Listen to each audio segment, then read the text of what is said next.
Hello, everybody, and thank you again for stopping by the channel. And today we have another exclusive interview, and I'm super fortunate because again I've spoke about it last time, but I guess like this time this must be luck of the Irish because I get to speak to another cast member of a film that I thoroughly enjoyed and have been talking about over the last 3 weeks a lot. And that film is Shortcut, which is available in theaters today. You absolutely want to check it out. Check out my review. I will break it all down there. Won't be doing so much of that here because we have a cast member who will be, in his own words, talking about the movie a little bit. And I got a few questions for him. And I'm so excited to talk to who plays Karl in the movie, Zander Emlano. Zander, how's it going, buddy? Yo, what's going on? I'm happy to be here. It's all good. Happy to have you, man. Look, your Thank you, your thank your you. charisma's already radiating, much like Karl. I can't wait to hear about the journey in landing that role. I want to know how similar, how different you two are. We got a lot to talk about, but first, how is life in England? I would assume.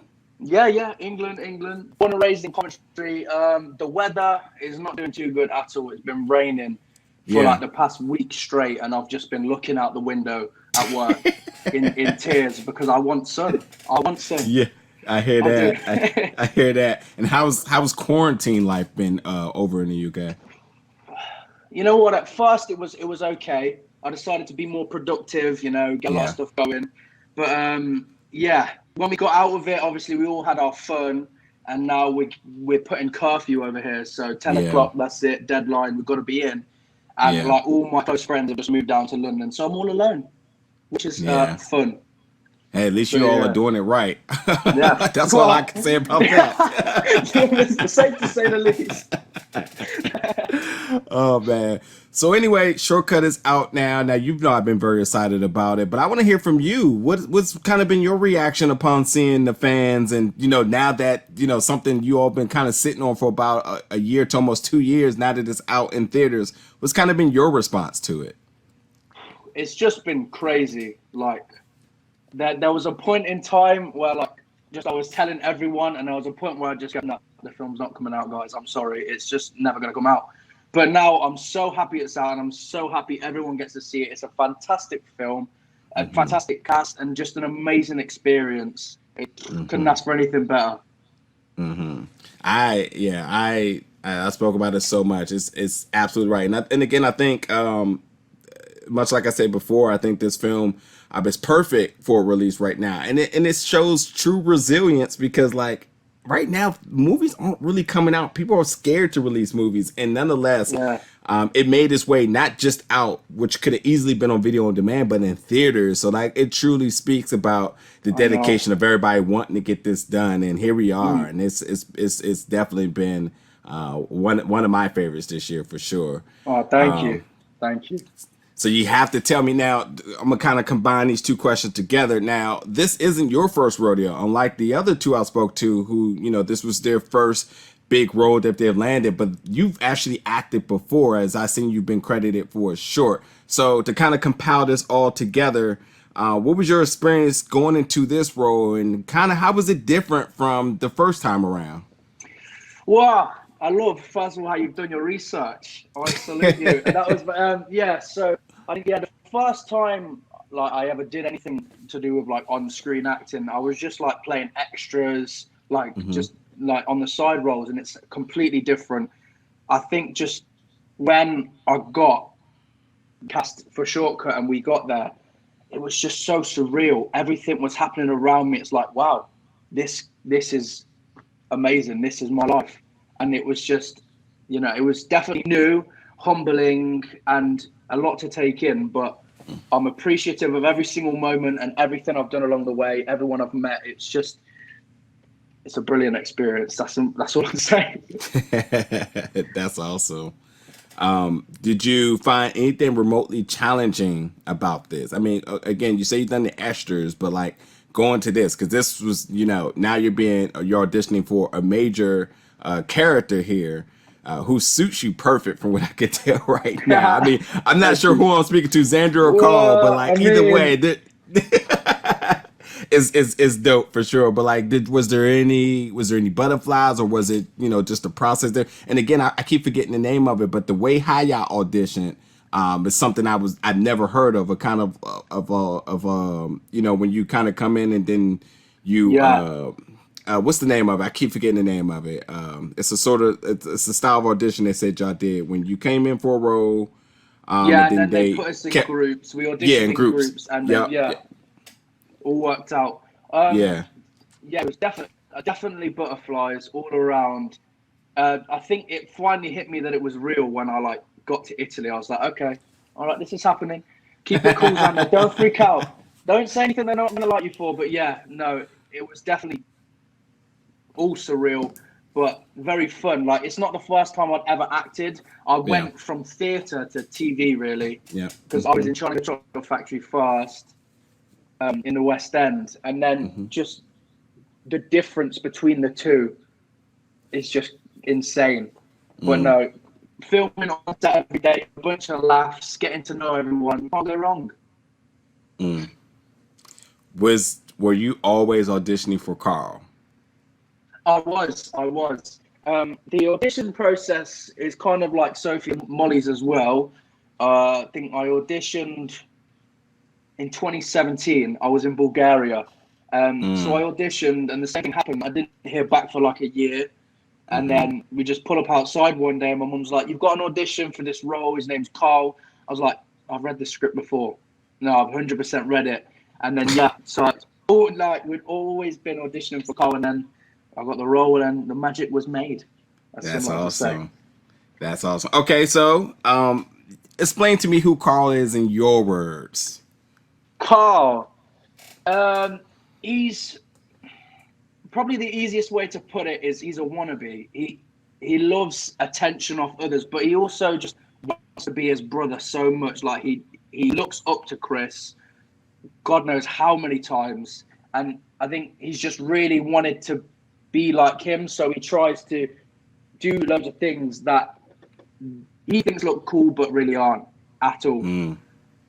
But then, he faces his fears, and I guess he becomes Chris in a way, but not really. I'm still a wimp at heart. I mean, Karl is still a wimp at heart. Karl is still a wimp.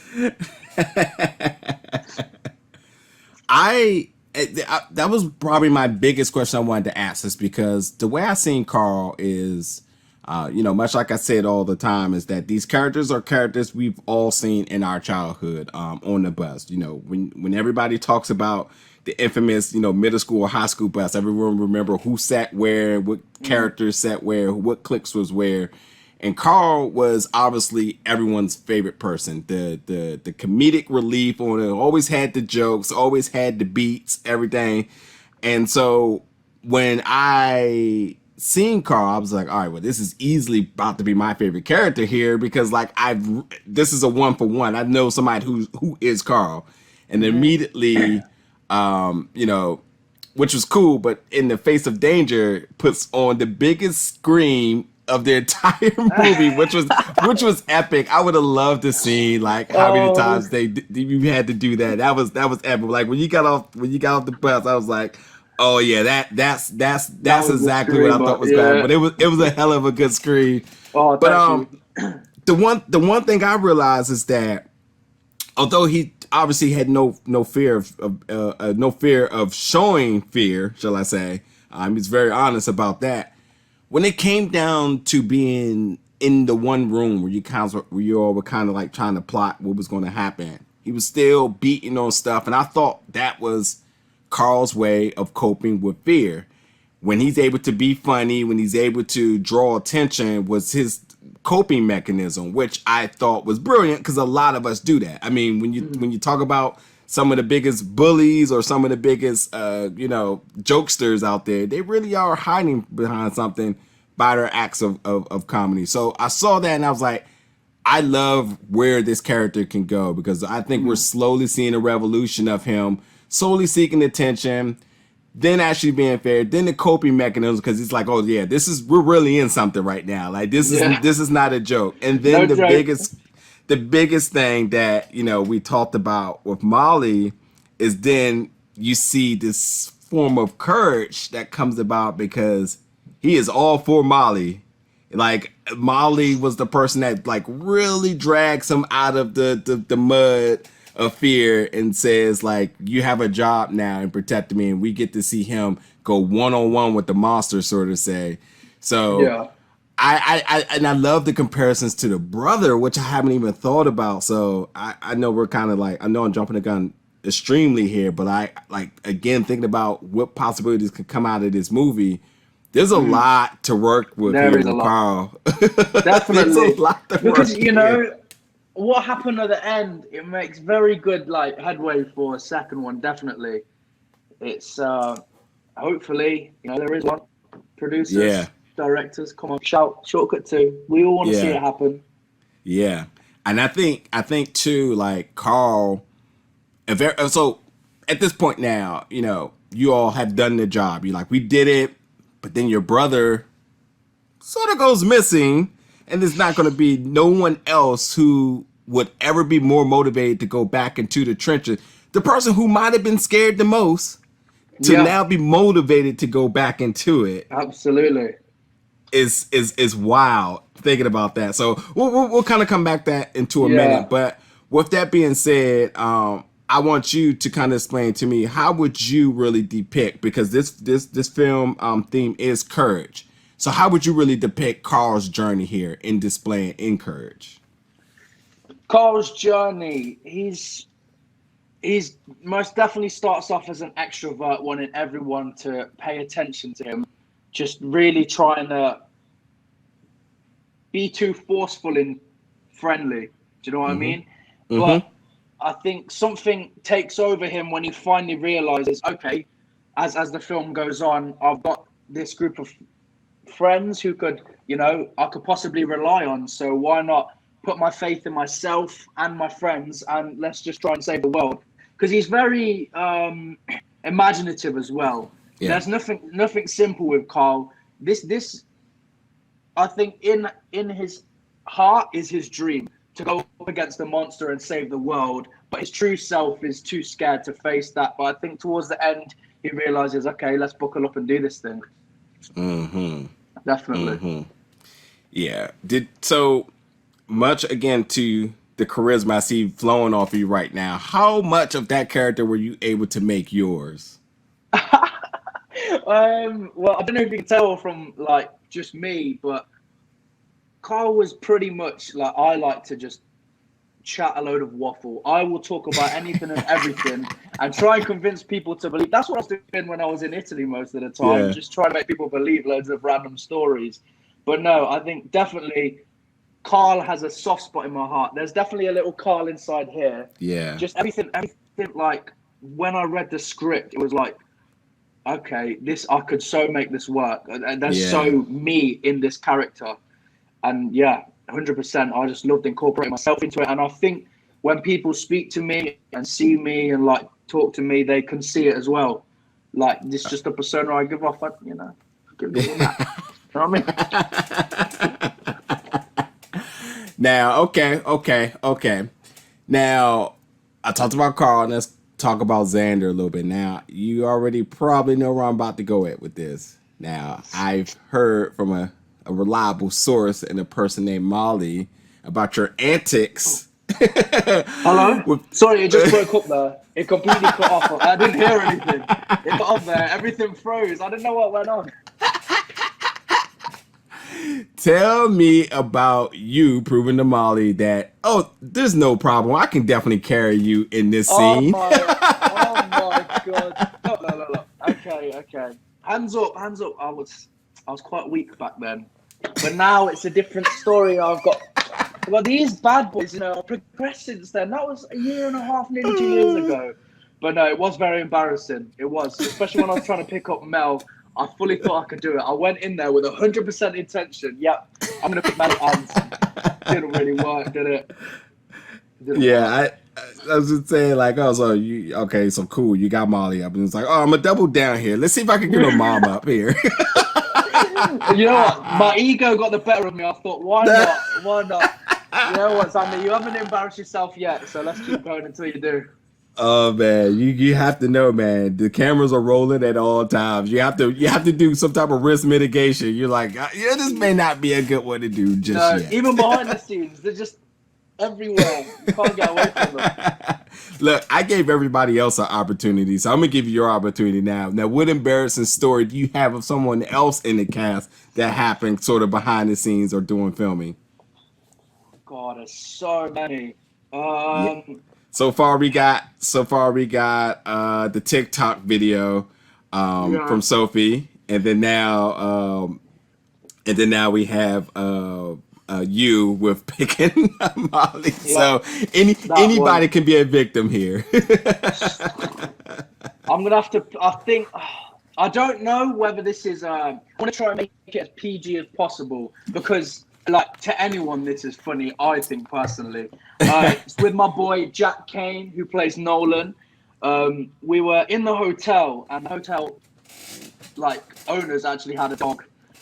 And I don't know if you can see where this is going, but I think it was like 3 nights in a row. We would just be outside and the dog would come by, wouldn't pay attention to anyone else, and would just get very happy when he saw Jack. Yeah. And, you know, just start hugging his leg, everywhere.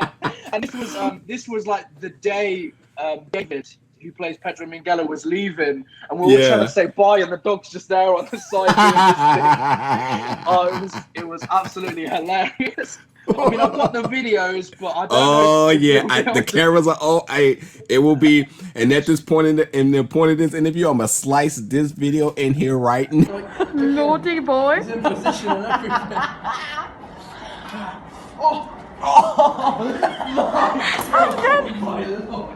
Boom. Can't believe this. No! Tried to bite my peen. What's happened? Willie! Yeah, no wonder his name's bloody Willie. Ow! Shut. Oh! I'm getting the beatings tonight. Get your teeth away from there. Boom. Yo, say no more. I'm sorry, Jack, but it had to be done. Very, very Hey, look, funny. everybody's taking L's here. Everyone's taking L's. Everyone. Now, all I know, sooner or later, you're all going to be in your group chat like, all right, now, he seems to have turned us against each other. We're going to have to find some embarrassing stuff for you. Oh, God. Right, we're all going to take a trip down to Washington next week. Well, he least expects it. That's what's happening.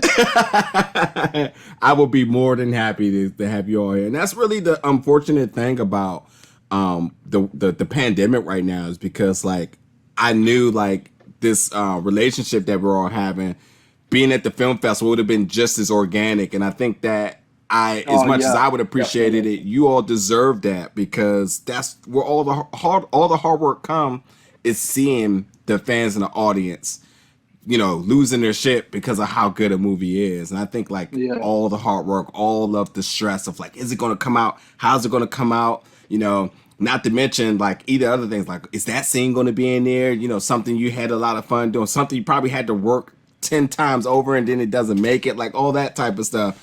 And it just all pays off when you see everybody how happy they are. And, you know, that's just the unfortunate thing of the festivals not being around. But hopefully next year, you know, we'll get back to a little bit of normalcy, and of course, much success and love to everybody, y'all, so y'all can see you all in, like, more and more stuff in the future. I mean, all of you all absolutely has a career going forward. Thank you so much. Thank you. So, a couple of more questions I want to ask you quick. Now, I don't know if we verbatimly said this, but I think it is about time to kind of distinguish the difference between Zander and Karl. Where do you all... I feel like I know the similarities, but where do you all differ at? Where do we differ? I think probably lifestyle, and, like, the way, like, what we do on a day-to-day basis. This is a tricky one, because I don't know, we have so much in common. I'd say also, we do. Like, I'm not gonna lie, me and Karl, like, couldn't have been more perfect for my first role. I'd probably just saying having someone like an older brother to look up to and, like, wanting that challenge. Instead, I've just, you know, I'm trying to get it on my own, being as hungry as ever. I've got my mum by my side. I've got my family by my side. But, God, you're really making me think here.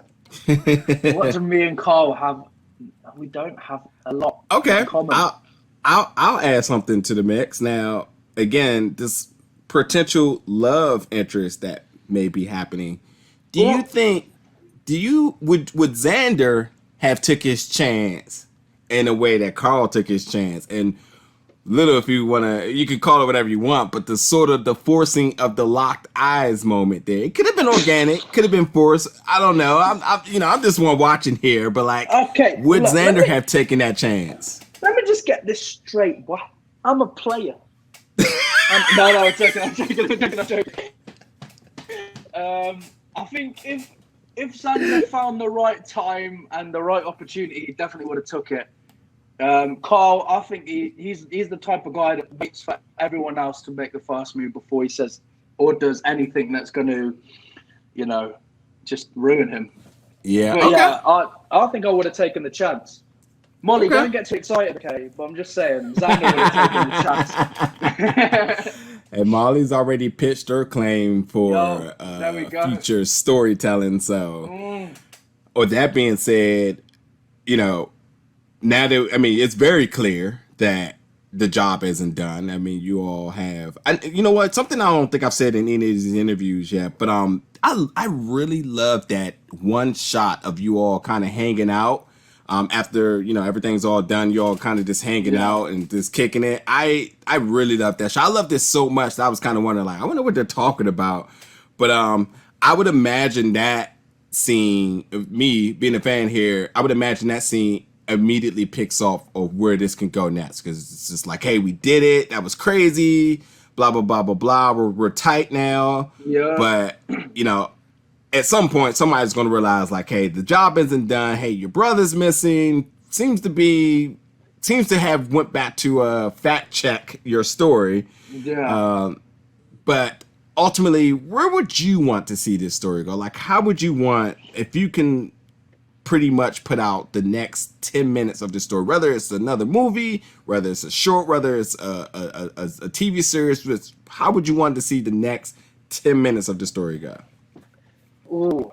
Well, just going back to like that scene that you were on about, that I think just from them few takes you could see how much each character had individually come along, down to like their costume, like their bond. At the start they were all segregated, now they're together.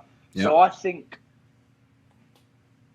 even like leaving it there where it left off and just progressing straight away. Or, I don't know, Karl finally realizing, okay, Chris is missing. Maybe the gang aren't, like, always together, and he's like, okay, I've got to get the gang back. Or someone finally realizes they've got to get the gang back and they've got to save the world again. And then it takes off from there. I think that's where I like to see it go, but there's a million possibilities. Do you think now with that being said, with Karl kind of being tasked with a job here, do you think we still get the same comedic role from him, or do you see him more of a leader now? Ooh, I think you'd see him trying to accept the responsibility and challenge of being the leader, which would obviously bring in the comedic side, because let's be honest, Karl would be the worst person to lead. However, just like the first, he would. I'm not gonna lie, he would. However, looking at Shortcut towards the end, he came to his senses and he actually pulled it off. He gave the super boost. Could have knocked the muscle out, but decided not to. Yeah. So, I think in the second one, yeah, definitely he could probably. Okay. Now, one other question: the scene where you have to charge the monster. Take me through how that was shot, because I'm guessing you showed the guns, but I'm guessing if they say give it your all, you're putting somebody on their back. So I need to know how was that at in shooting. I'm not gonna lie, I've been waiting. I was waiting to do that since the first day, because we did a table read when we first came, and it was like, yeah, you actually get to super boost the monster. I was like, what? I get to tackle a bloody monster? Yes, I'm all for it.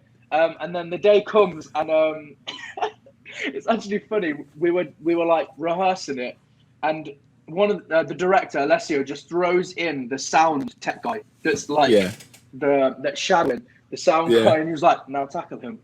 I was like, "Right, okay, all right." So I go up for it. I go super boost, and I tap him against the thing. And as soon as it's done, I'm like, "I'm so sorry. I'm so sorry." But no, it was exhilarating. Yeah. Because it was like the first moment where Karl had actually done something useful that could potentially save the world. But no, that was very fun to film. That is awesome.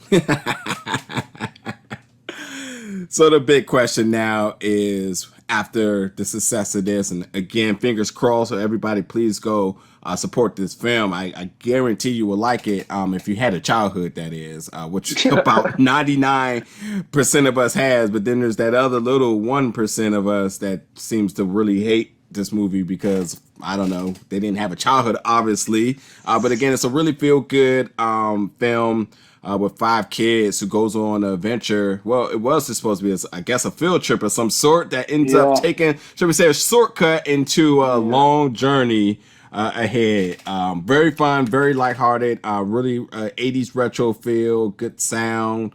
I love the aesthetics, costumes, and then these characters that you're just going to resonate with so easily that it just easily gets you through this hour and a half movie with a blast. But Zander, the question is now, what is next for you in your career? Anything you could talk about? Anything you're plotting on? I am plotting on a few things. I'm looking to move down to London soon. You know, really stick my head in the scene. And I'm also writing, just getting out there, just writing a load of stuff, trying to write my own material, and hopefully one day bring it to life. But that's where I'm at now, just writing, sleeping a lot. Sleeping a lot, you know. Sleep is good. And yeah, like you said earlier in the beginning, during the pandemic, this is a time to stay busy, stay creative, and just make the best of it. So yeah, absolutely. If you can't be on screen doing anything right now, might as well get your written thoughts down, and you know, maybe one day you end up being a director. You'll be Alexia. Ooh, that's a big responsibility. I don't know if Karl can hack it, I'm not gonna lie. I don't think he can do it, but Zander, you know, possibly. Oh man. But Zander, thank you so much for chatting today. Again, everybody definitely go out, and if this is in your local theater, shall I say? I always got to put a disclaimer because some people theaters and some people are actually going back into lockdown. But nonetheless, if you do have an opportunity to check out this film Shortcut, definitely go out and support, as these lovely cast members have put in a lot of hard work, and it's just a blessing for it to have been released right now, especially with the pandemic where nothing is guaranteed. But the fact that it is out is totally enjoyable. It's totally a great drive-in experience if you have that option. But nonetheless, it's just a good film for you and your entire family to check out. Zander, any last 100%. Words before we roll out for the day? Oh, any last words? I've actually got one question for you. I do. Okay.